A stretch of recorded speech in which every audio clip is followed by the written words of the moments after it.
Te, alis na ako. O teka, may baon ka na ba? Meron pa naman, di pa ubos yung binigay mo sa akin nakaraan eh. O ito, kunin mo na to pandagdag sa baon mo, baka kulangin ka. Masyado naman kung malaki, te. Tanggapin mo na. Nanalo ko sa kasino kagabi. Balato ko na yan sa'yo. Swerte mo naman. Raven! Alis na ako, ti Jenny. Bye, te. Sige, ingat. Oh, ito na yung makeup kit na pinabili mo. Salamat, Jenny. Nagumagahan ka na ba? Hindi pa nga eh. Tara, sabayan mo na ako kumain. Salamat. Uy, Bes, nabalita mo na ba? Ang alin? Pasintabi lang, namatay na daw si Mang Tomas. Grabe, pero balita ko, pinagmamalupitan niya yung mga trabahador niyang magsasaka. Hindi niya binibigyan ng bigas. Ang suspetsya nga nila, kasama niya daw sa buwan yung pumatay sa kanya.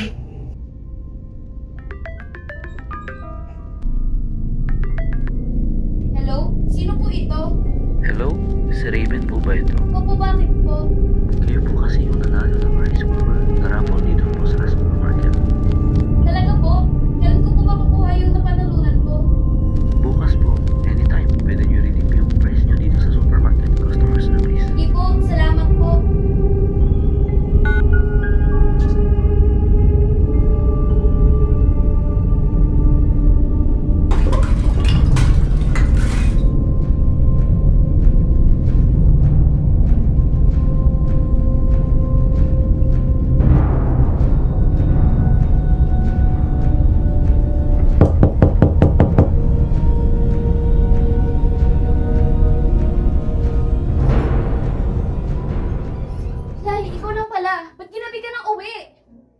Sorry na, te. Di lang itong mauulit eh. Galing lang naman akong birthday. Alam mo, ang delikadong uwi ng gabi ngayon?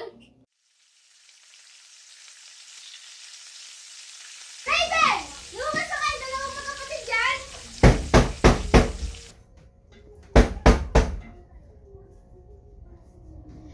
Ate, nandito na naman si Tia Belen. Raven!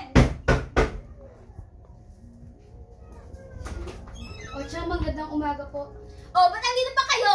Matagal nang patay magulang ninyo. Wala na kayong karapatan sa pamamahay na to. Alis po kami agad pag may nahanap po kaming bagong matitira. Hindi! Bukas na bukas ayoko na makikita pagmumukha ninyo. Pero, Chang,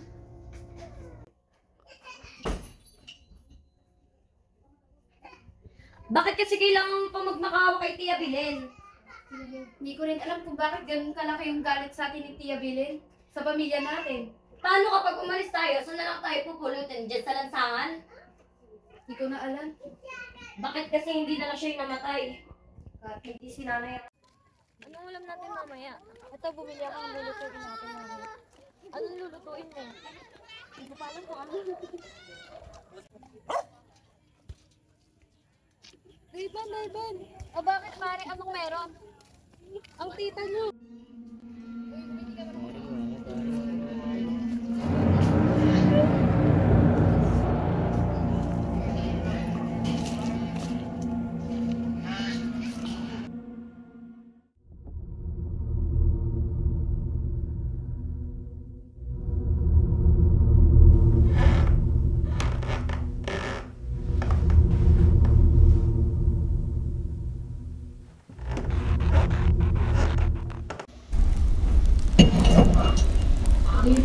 Ate, anong ginagawa mo? Nay, huwag kang matakot. Panahon na para malaman mo ang lahat. Halika dito, tabihan mo ako.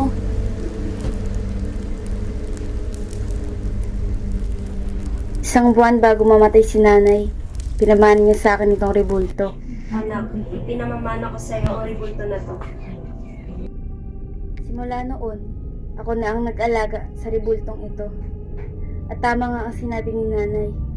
Naging swerte sa lahat ng bagay at nagbibigay din ito ng protection sa akin laban sa kung anumang bagay na maaaring mapanakit sa akin.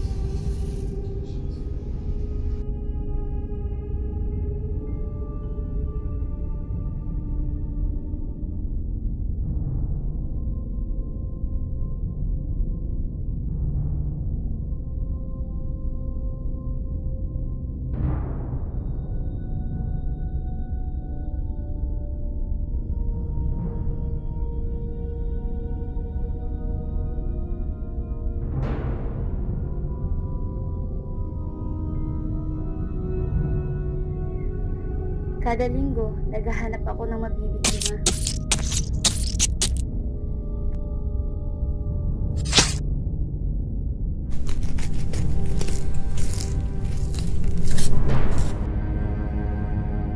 ako din ang may kagagawa ng pagkamatay ni Tita Belen.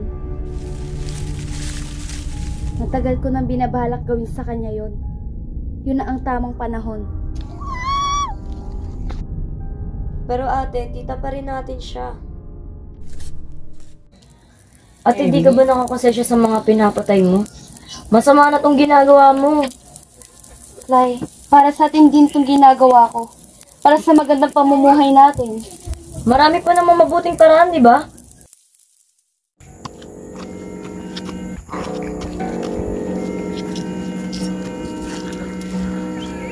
Tingnan mo naman mo.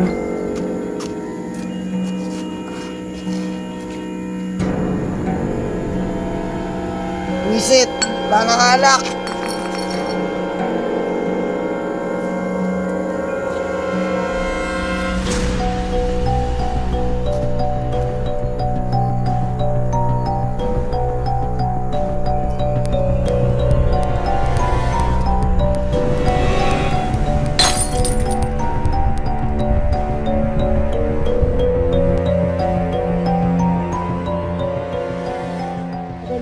Naghahanap ako ng magbibigyan. Hey, hey, hey, you know what it is? It's the same mouth on your face, baby, don't get it twisted. Hey, hey, hey, hey, tu pwede ko pesahin tumabi. Tu kaya kasi ko sa dibidikit. Nung hindi alam kung anong bibilin. Di na-adya pero yung pag-angatay ang bilis. Nasasayan sa'yo, I'm doing my thing. Huwag ka mag-hype, I'm just doing my thing. Hindi kasama, I'm doing my thing. Bitches, so don't show. Kung mo kausapin ko ng tita close. Kung di ko magbabad, di natin close. Kung may mga batang at tadano maging boss. Oh boss, itong host at the ghost just like that. Kalimad.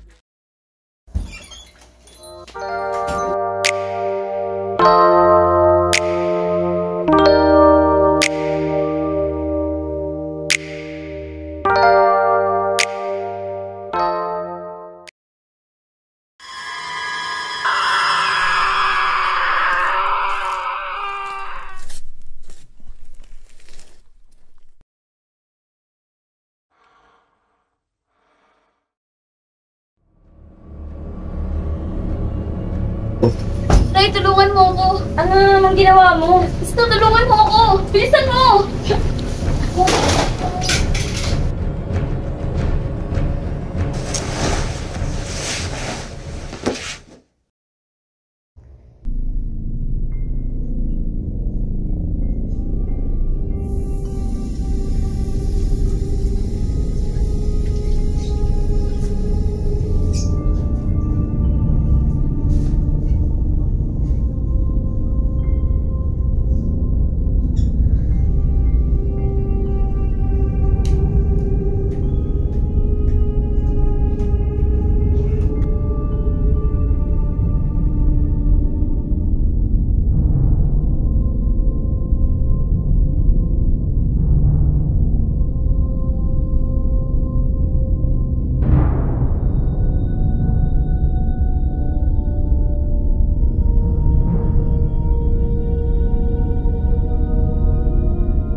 Tama nga ang sinabi ni nanay.